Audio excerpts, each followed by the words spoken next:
Hi, I'm Mike Massimino. For the past few shuttle flights, we've taken you behind the scenes to meet the crews as they train for their flights and the people around the country who make those missions fly. But there's a lot of footage that we haven't shown you yet, so we'd like to take you back to some of our recent flights and introduce you to more of the people who do everything at NASA. We hope you enjoy this episode of NASA Behind the Scenes.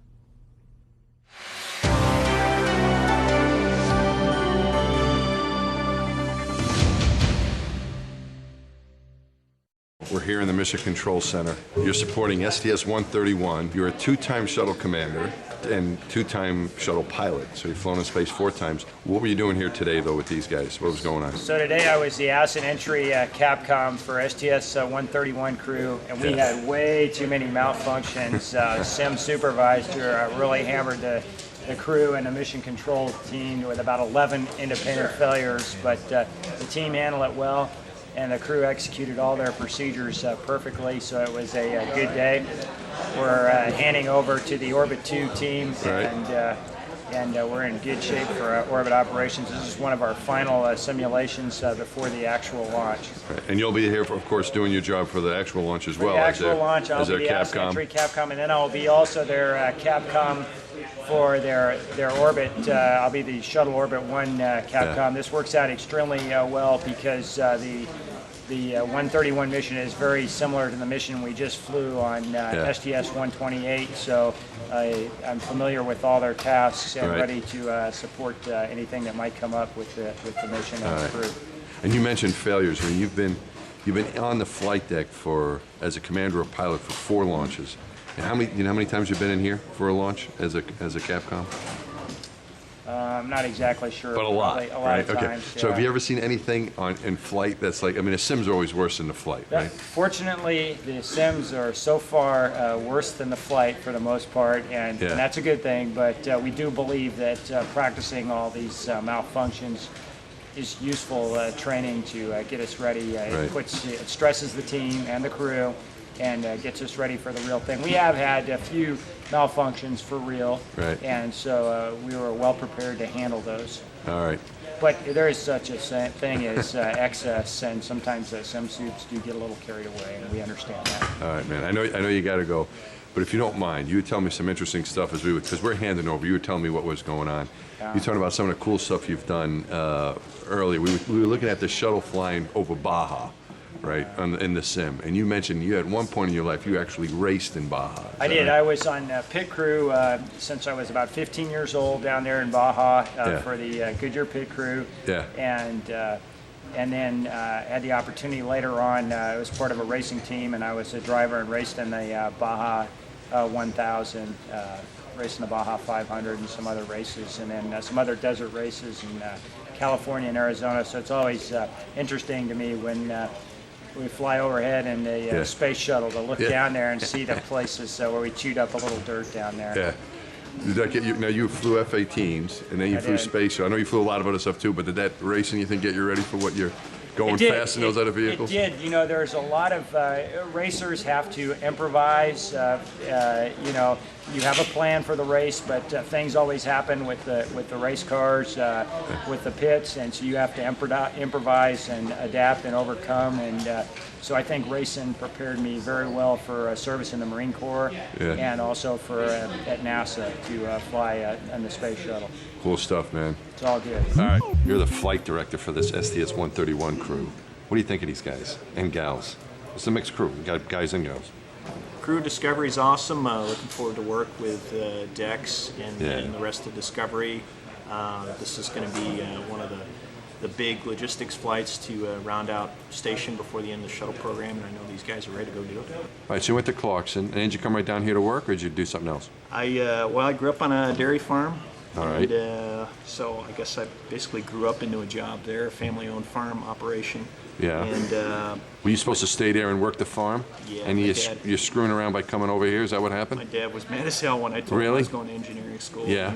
And my brother and I left the farm and moved down here. But I went to engineering school at Clarkson, got a bachelor's. Yeah. While I was there, I did an internship with the Johnson Space Center here in Houston, and working on shuttle flight software, That's guidance pretty cool. And nav stuff, and just kind of came down here and fell in love with the people and the work, and It's been 16 years. Wow. And you said your brother. Now, I know your brother is a diver out at the pool, right? He works as a diver. And he claims that you dragged him down here. Is that true? To make a long story short, I was looking forward to coming down here, and he was working as an auto mechanic in town. All right. And I basically said, one day I got the job offer. I went in at lunchtime and told him, hey, I'm going to Houston, and I jokingly said I could use a roommate. And he came home at the end of the day and said, I gave him my 2 weeks notice, I'm going to Houston with you. And, wow. We dumped that on our parents the same day. They lost both their hired hands on the farm, and we moved to Houston. I was going to say, so both of you cut out on the farm. So who's running the farm? My parents sold it in 1999, so they ran it themselves for 6 years. Oh, my goodness. And, that's more than a full-time job. And they live in town now. Where in town? Richfield Springs, New York. Up in New York, okay. It's like 14 miles from Cooperstown. Okay. And small town, and they love it. 32 or something like that. The flag comes up.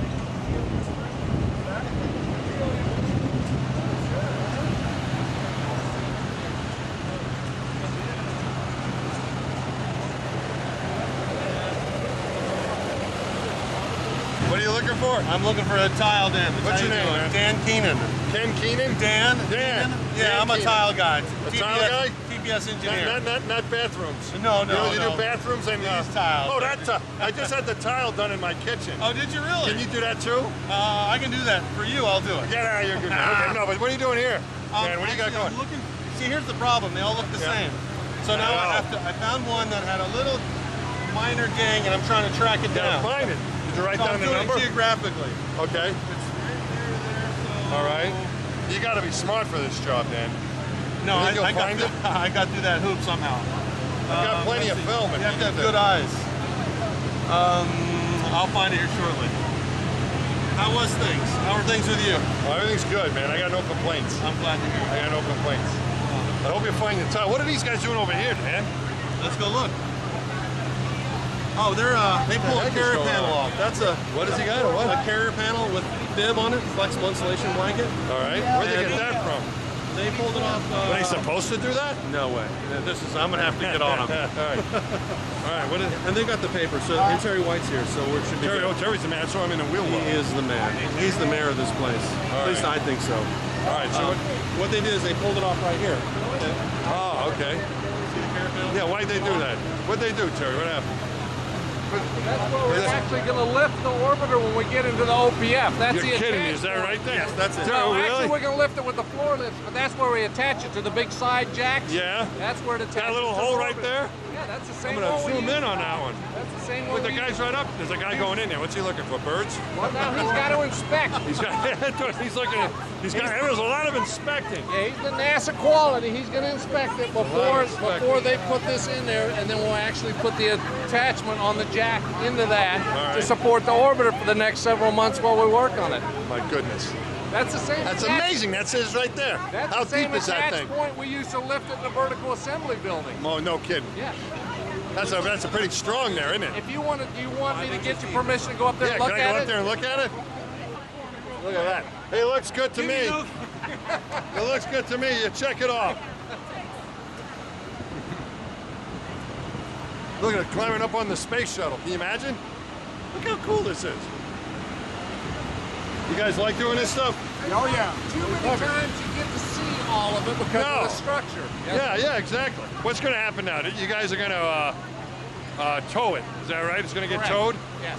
And then it's going to get picked up over by the SLF there, right? Yeah, well, I'm just going to tow it all the way into OPF. Oh, it doesn't go up on that It'll go thing in there, and then there's 3 floor lifts that'll lift it hydraulically to the maintenance height. We'll attach it here, and then we'll start disassembling from this flight and get the last of the astronauts' effects out, and the payload customers want their stuff out, and then we'll start gaining access to the vehicle to start taking, got to put all the platforms in so we can take engines out and that. So. All right.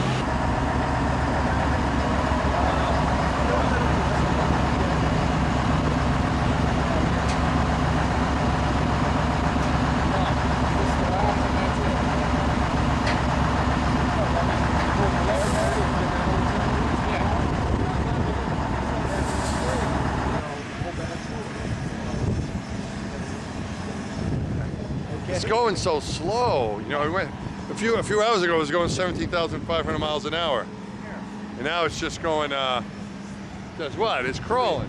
3 miles an hour. It's crawling. Well, there's Atlantis. How many miles it got on it? You know, I didn't read that. It's got like a lot. before this flight, Yeah. it had 4,451 orbits, 114 million It's miles. probably got almost 120 now. Right, that would be about that. 150, 119, 108, 108. All right. Wow. This is, prior to that mission. All right. Amazing.